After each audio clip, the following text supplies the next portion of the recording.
Merhabalar. Bugün kedim Abba ile birlikte çok güzel ve çok şık bir kedi çadırı yapacağız. O zaman hemen malzemelere geçelim.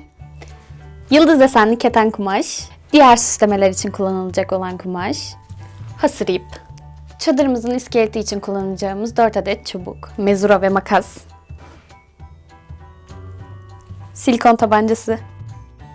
180'e 100 santim ölçülerindeki kumaşımızı ters şekilde ilk önce 2'ye, daha sonra 4'e katlıyoruz.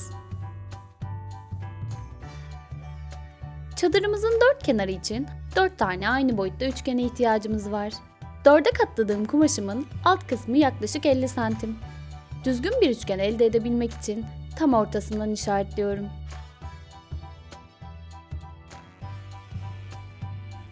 Abba da çizmeme izin vermeyecekmiş gibi görünüyor.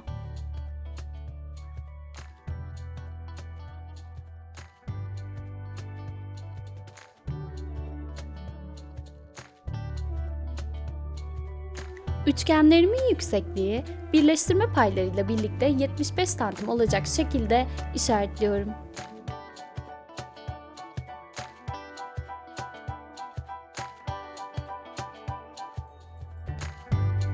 İşaretlediğim noktayı tam ortalayarak 4 santim uzunluğunda bir çizgi çekiyorum. Tepeden köşelere doğru çizerek üçgenimi birleştiriyorum.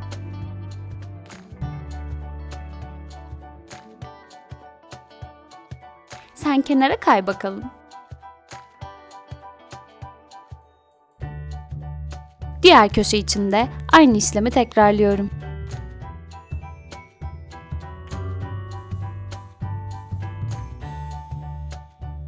Çizdiğim köşelerden birleştirme payı kalacak şekilde kesmeye başlıyorum.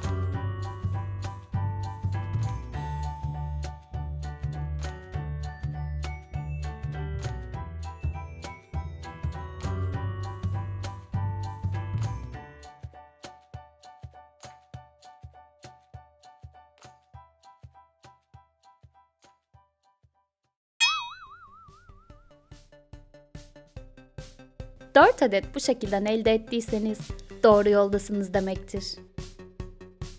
3 parçayı daha sonra kullanmak üzere kenara ayırıyoruz. Kalan son parçamızı da kapı yapmak üzere ortalayarak çiziyorum.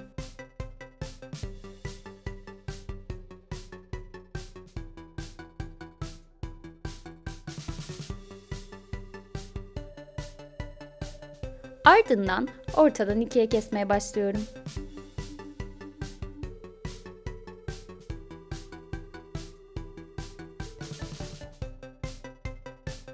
Parçalarımızı birleştirme kısmına geçiyoruz. Ben birleştirmek için dikmeyi tercih ettim. Fakat siz kumaş yapıştırıcısı veya sıcak silikon kullanabilirsiniz.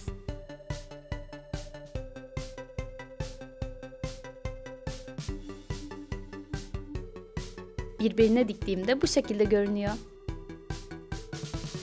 Üçüncü parçayı da diğer parçalara dikerek birleştiriyorum.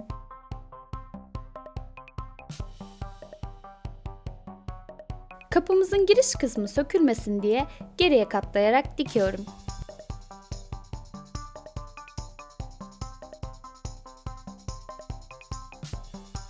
Bittiğinde bu şekilde temiz bir görüntü elde ediyoruz.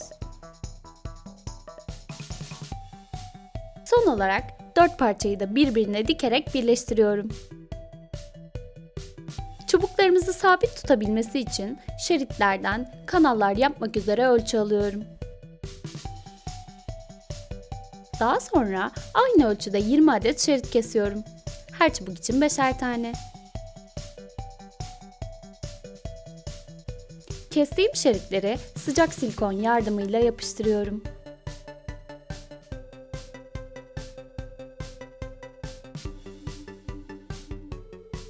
Bittiğinde böyle görünüyor.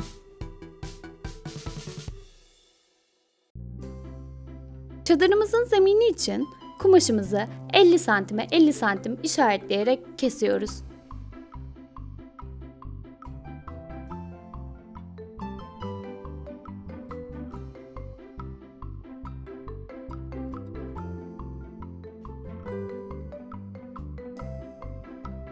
Ortaya çıkan kare şekle çadırımızın zemini olacak şekilde diğer parçaların alt kısmını dikiyorum. Çubuklarımızı kanallara tek tek geçiriyoruz.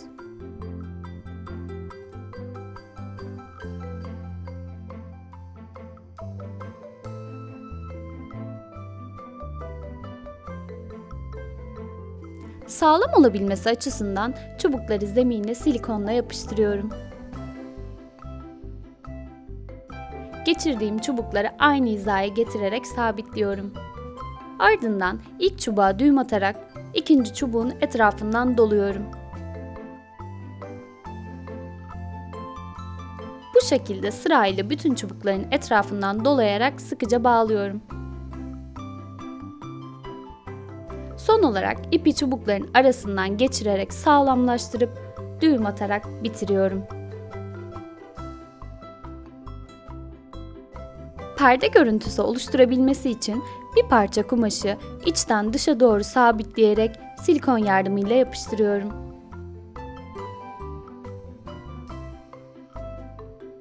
Ve kurdeleyle taçlandırarak bitiriyoruz.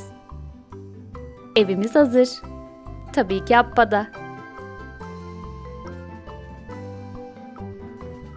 Videomuzu beğenip kanalımıza abone olmayı unutmayın. Sıradaki videolarda görüşmek üzere.